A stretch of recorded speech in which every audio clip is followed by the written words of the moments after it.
আপনি যদি দোয়ার মধ্যে বলেন ইয়া রহমান, সবাই বলেন ইয়া রহমান, ইয়া রহিম, ইয়া হাইয়্যু, ইয়া কাইয়্যুম, আল্লাহর চমৎকার নামগুলো ধরে ধরে যদি আল্লাহর কাছে ফরিয়াদ করেন, আল্লাহর নামগুলো ডাকেন, আপনার দোয়া মুহূর্তেই কবুল করবে কে? বিষ্ণু ঈসা ইসলাম এভাবে আল্লাহর নামগুলো ধরে ধরে জিকির করতেন, আল্লাহর নাম জপতেন। তিনি বলতেন আসআলুকা বিকুল্লি ইসমিন হুয়া লাক, আল্লাহ তোমার যত নাম আছে সব নামের ওসিলায় তোমার কাছে ফরিয়াদ করি, সব নামের ওসিলায়।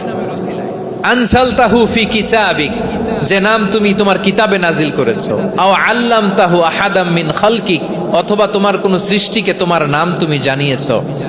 আও ইস্তাসারতা বিহি ফি ইলমিল গায়বি ইনদাক, অথবা গায়েবের জ্ঞানে তুমি তোমার নিজের জন্য ওই নামগুলো সংরক্ষিত রেখে দিয়েছো। সব নামের ওসিলায় তোমার কাছে চাই। সুবহানাল্লাহ পড়েন।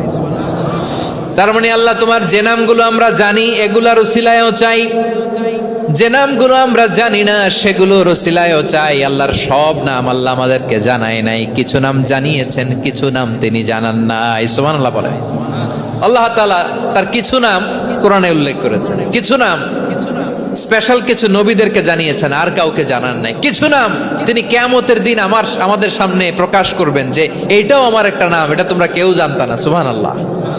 সারপ্রাইজ হিসেবে আল্লাহ তাআলা রেখে দিয়েছেন, কেউ জানে না।